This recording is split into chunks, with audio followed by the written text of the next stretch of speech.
మనకి కొందరు ఇళ్లల్లో పెద్దవారికి ఒక ప్రాబ్లం ఉంటుంది. అంటే ఇంట్లో ఎవరైనా వస్తే తిట్టడం, లేకపోతే పక్కింటి వాళ్ళని తిట్టడం, ఇంట్లో ఎక్కడ పడితే అక్కడ డస్ట్ పడేయడం గానీ, యూరిన్‌కెళ్ళడం గానీ, మోషన్‌కెళ్ళడం కానీ, అండ్ ఏదో వినిపిస్తుంది, నన్నెవరో తిడుతున్నారు అనడం కానీ.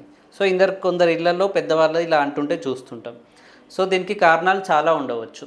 మెయిన్‌గా మనకి సైకియాట్రిక్ ప్రాబ్లమ్స్ అనేటివి మనకి లెస్ దెన్ 40 ఇయర్స్ లోపల వచ్చే అవకాశం ఎక్కువగా ఉంటుంది. సో, ఆఫ్టర్ 50 ఇయర్స్, ఆఫ్టర్ 60 ఇయర్స్‌కి మనకి ఆ పేషెంట్స్ వాళ్ళది వాళ్ళు మాట్లాడుకోవడం గానీ, లేకపోతే తిట్టడం గానీ, ఎక్కడ పడితే అక్కడ యూరిన్‌కెళ్ళడం గానీ, మోషన్‌కెళ్ళడం గానీ, అండ్ సర్దడం కానీ, అండ్ ఫుడ్ హ్యాబిట్స్ సరిగ్గా లేకపోవడం, ఇలాంటివి ఉన్నట్టయితే మనకి కామన్‌గా ఉండేది డిమెన్షియా. అది ఫ్రాంటోటెంపోరల్ డిమెన్షియా అయ్యుండొచ్చు, ఆల్జైమర్ డిమెన్షియా అయ్యుండొచ్చు. సో, డిమెన్షియాకి ట్రీట్మెంట్ కంప్లీట్‌గా డిఫరెంట్ ఉంటుంది. సో, ఇది ఒక డిమెన్షియా అని చెప్పే ముందు పేషెంట్‌లో B12 తక్కువ ఏమైనా ఉందా? థైరాయిడ్ ప్రాబ్లమ్ ఏమైనా ఉన్నాయా? షుగర్, బీపీ ప్రాబ్లమ్స్ ఏమైనా ఉన్నాయా? బ్రెయిన్‌లో బ్లడ్ క్లాట్స్ ఏమైనా వచ్చాయా? సో, ఇవన్నీ చూసిన తర్వాత దాని తర్వాత అది డిమెన్షియా అని చెప్పడానికొస్తుంది. డైరెక్ట్‌గా పేషెంట్‌ని చూసి డిమెన్షియా అని చెప్పడానికి లేదు.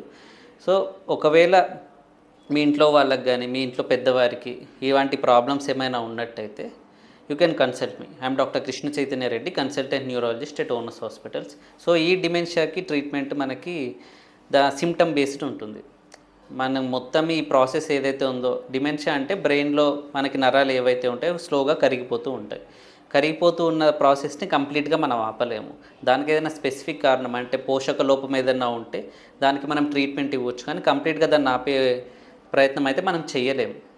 సో, అందుకే ట్రీట్మెంట్ సిమ్టమ్ బేస్డ్ ఇవ్వాల్సొస్తుంది.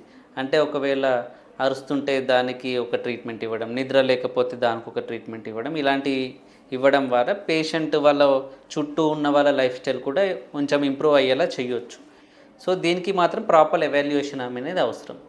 సో, ఒకవేళ ఎవరికన్నా ఇబ్బంది ఉంటే you can consult me. Thank you.